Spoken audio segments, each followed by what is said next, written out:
Bom, eu escrevo roteiro pro Ciência Todo Dia, né? Sabe o canal Ciência Todo Dia, do Pedro Loss? Então, eu sou roteirista lá. Não sabia disso. Que Eu legal. trabalho com ele já faz 1 ano, que eu tô trabalhando com ele Tranquilo. lá. Ela só tava fazendo uma simulação de buraco negro em inteligência artificial. Entendeu?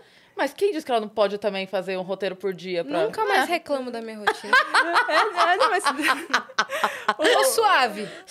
Suave. O Loss é bem legal, assim. Tá sendo um trabalho bem divertido. Tenho aprendido bastante lá.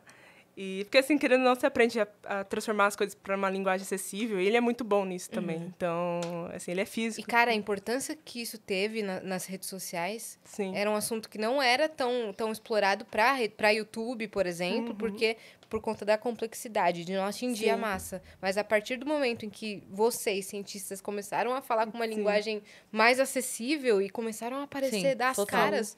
Cara, isso deu um boom tão grande.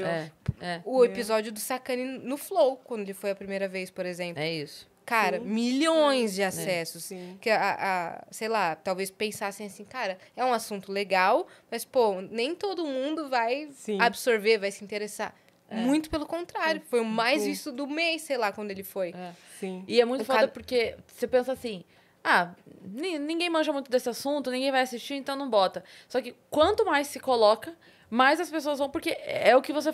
A mesma lógica, vou falar bem leigamente aqui, mas a mesma lógica de você apresentar as informações para a inteligência artificial e aos poucos aquilo fazer sentido para ela, é a mesma maneira com a gente. Então, assim, do nada, você chegar e falar tudo isso no primeiro momento, a gente tá assim...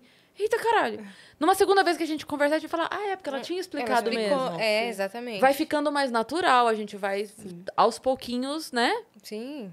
Incrível. Entendeu? E o próprio episódio do Loss também foi, tipo, um boom. Foi incrível. O Loss foi, acho que... O Loss e o Sacani, acho que eles foram os pioneiros em começar a fazer divulgação científica e levar essa informação. É que parece que se a pessoa não fala erudito, não tem o conhecimento. E pelo contrário, né? A gente tem certeza absoluta que teu conhecimento é gigantesco. Sim. E é tão grande a ponto de você conseguir flexionar e explicar pra gente. Exatamente. Porque senão... Não... Inclusive a gente tem um nome pra isso, que chama efeito Sagan, que é do Carl Sagan. Porque o Carl Sagan foi assim, ele foi um astrônomo, assim, excepcional. Sim. Inclusive, boas partes das coisas que tem na astronomia, o Carl Sagan tem um dedinho do Carl Sagan ali, sabe? O próprio filme Interestelar, a ideia começou com o Carl Sagan. Sim. E ele, assim, só que ele tem vários livros, é isso, Tem né? vários livros. Ele foi o primeiro que apresentou o cosmos, que agora é com o Neil deGrasse, né? Mas a primeira versão foi com o Carl Sagan. E, assim, ele foi um divulgador científico, assim... Se a gente sabe de astronomia, assim, a população sabe, é por causa dele, provavelmente. Que incrível. Mas o efeito Carl Sagan, porque as pessoas não levavam ele a sério cientificamente. Assim, achavam que ele não sabia, porque ele se importava tanto em passar uma informação acessível... Então, assim, tem um certo preconceito dentro da academia, assim, Eu ia perguntar isso sobre a comunidade científica, se eles ficam meio receosos com vocês divulgando informação, assim. Sim, eles não gostam, porque eles acham que, tipo, tem que ficar ali a informação e é isso aqui, sabe? Só a gente tem. Só a gente tem informação e é meio que perda de tempo e tal, assim. Mas, assim, eu sempre gostei de fazer divulgação, eu sempre achei importante. É muito importante. E é uma coisa meio doida se pensar assim, porque é só porque você explica pra gente o quão isso é grandioso que... não que a gente não valorizasse antes, mas que o olhar de valorização pro seu trabalho é muito maior. A partir do momento que você... Entendeu? Porque se eu não sei o que, eu falo, ela fez um negócio lá, legal, tô fazendo um negócio aqui também. Parabéns pra ela, então, que ela faz o negócio dela lá. Quando você vem e fala, a gente fala, caralho, eu não sabia por onde começar, sabe? Sim. Então, o que eu quero dizer é, faz mais sentido, porque não é que você está nos dando informação, que a gente não vai competir com você nunca, nem que a gente quisesse. Nem se juntar as 4 pessoas nessa sala aqui, a gente não teria condição de competir. Não é isso, mas pelo contrário, eu acho que esse olhar...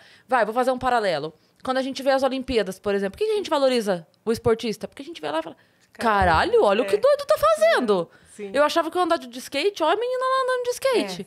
E aí a gente valoriza. Então, talvez essa pouca valorização que, ainda bem, hoje está mudando, seja porque justamente a gente está ouvindo mais falar. Sim. E aí a gente valoriza mais também, né? Sim, eu concordo. Essa foi inclusive, também o intuito, né, de eu ter começado a divulgação científica. Porque muita coisa assim também era assim, ok, você faz astrofísica. Mas onde você vai trabalhar? Tipo, o que você vai fazer da vida, sabe? E as pessoas, assim, não percebem que... Justamente porque a gente não fala, né? Que tem aplicação. Um exemplo é o próprio Wi-Fi. O Wi-Fi foi por causa de pesquisas de astronomia. Senão a gente não teria Wi-Fi. Toma! Por exemplo, o GPS mesmo tem relatividade geral ali, relatividade geral e restrita. Tem que ter correções relativísticas para o GPS funcionar. Então, assim, não teria o Uber, por exemplo, ou o Waze, se você não tivesse essa pesquisa. Então, assim, as pessoas acham que, ok, aqui é astronomia, vai ficar lá olhando o céu, não sei o que, não sei o que lá. Só que tem todo um processo por trás. E, por exemplo, no meu trabalho é inteligência artificial, então é de avançar, entender a complexidade da inteligência artificial, criar uma. Então, assim, você tem que virar especialista em AI. Então, assim, e é importante avisar isso, sabe? Falar com o público e mostrar, olha, não é só olhar para o céu e ficar... A gente nem usa telescópio, a gente nem olha para o céu. Mas então, assim, tem aplicações e todas as técnicas são importantes. Sim. Então... E você tá no doutorado agora. Tô. É isso? Sim. E a sua tese de doutorado tem a ver? Você foi por outro caminho? Você tá se especializando mais ainda? Como é que é? Agora eu tô me especializando mais ainda nessa área, que eu adicionei mais complexidade agora. E tentando novas técnicas. Bater nela? Que ódio, te amo. Que ódio, te amo. Cara, como assim? Já tava complexo o suficiente. Ela Você tava pode ir no pra casa hard, dormir. agora ela tá no expert, Sabe o que eu fico... né? É mais ou menos. Eu tava lembrando, você falou isso agora, eu lembrei daquela... A piada que eu falei do Rassum, que já que ele veio, que ele contou, que é aquele do... que o cara vai escalar a montanha, sei lá o quê, e ele vai fazer, só que o recorde anterior já era dele. E aí o cara se fode todo, passa não sei quantos dias lá pra fazer o negócio, e o recorde anterior era dele. Por quê, meu querido? Fica em casa. O recorde já é teu, vai dormir. Por que o seu próprio recorde? Pra quê? Tá teu nome lá já, vai dormir. Então, mas agora... É porque, assim, essa simulação que eu fiz, a gente utilizou os dados de um doutorando do meu grupo, que é o Ivan. Então, até 2018, a simulação dele era a maior simulação do mundo. Então, é por isso que a gente utilizou os dados dele, porque era o que mais tinha dado e a gente precisava desses dados. Só que ele estudou uma região do disco, né?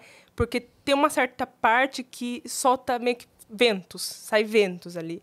Esse foi o trabalho dele de mestrado e é o trabalho de doutorado dele, porque esses ventos são importantes para entender como o buraco negro afeta a galáxia que ele está, basicamente isso. E esse é o trabalho do Ivan, e a gente utilizou esses dados, então ali a gente consegue utilizar, porque aquela região que é importante para o trabalho dele, né, que ele simulou, e a gente utilizou esses dados, você consegue usar só dinâmica de fluidos, digamos assim. A gente consegue fazer algumas mudanças para imitar um campo magnético, para imitar a relatividade geral. Então, a gente não precisava exatamente funcionar as equações de campo magnético e as equações de relatividade geral. Agora, não. Agora, a gente falou, não vai fazer essa mudancinha, não. Vamos colocar relatividade geral e campo magnético aí. A Aniele de Araújo mandou...